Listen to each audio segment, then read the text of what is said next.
Paul McCartney's stepmother, Angie, and stepsister, Ruth, are here to tell us about a wonderful project. It's called the Magical History Tour multimedia show. Good morning to both Good morning. of you.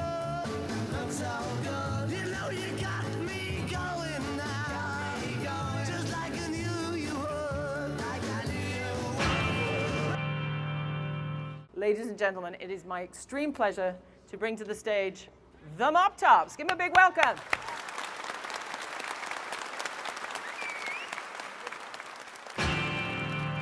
You think you've lost your love?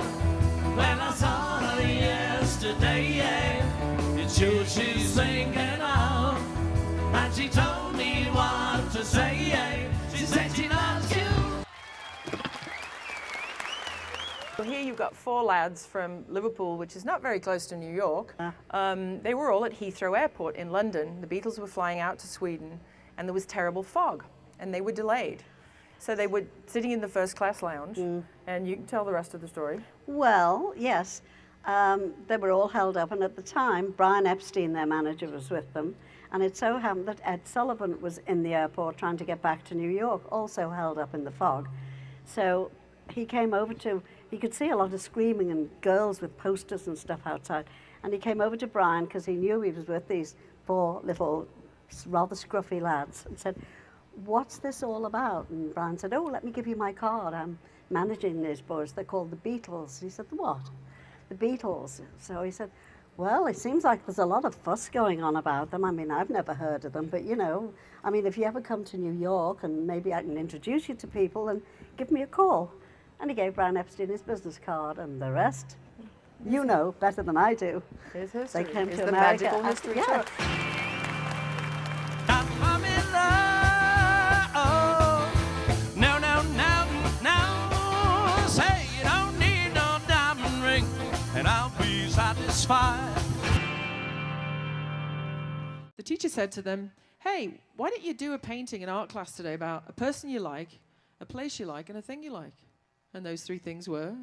Lucy in the sky with diamonds. So there you have the truth from the horse's mouth. It's true. It's true, but I know that some of you still believe the other story, you know. That's all right. Well, go back in the time machine and Yes, see. yes, I'll go back. Get high with a little help from my friends. Gonna Try a little help from my friends.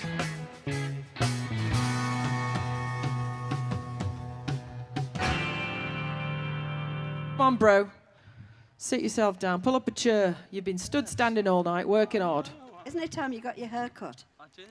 That's what my You dad did? used to say. Jim used to say to Paul, "You should get a haircut, son. Get a proper job. Get a proper job." Yeah. Get your hair cut. Get your haircut, yeah. This song, Blackbird. Yeah, well, my mum was elderly, and Paul got her to come and stay with us to get over an illness at Rembrandt. And he went in one night, he came home late and sat on my mum's bed, and he said, "Do you sleep okay, Edie?" And she said, "Sometimes, but that bird keeps me awake, that blackbird that lives in the greenhouse and comes out and sings in the trees." This one's for Edie. Blackbird fly into the light of a dark black night. Thank you. Fantastic. Thanks, bro. You know, there was a man that came up earlier. He was in the front of the stage, and I could tell what he was saying. He was going, "I want to hold your hand." And I was like, "Mister, I'm in the middle of a show, but, you know, we'll talk when we're finished, you know."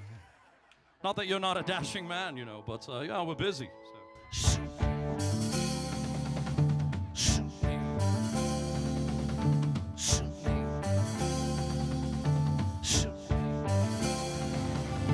All you need is love. All you need is love. Love. Love is all you need. There's no one you can know that isn't known. Nothing you can see that isn't shown. Yeah, love.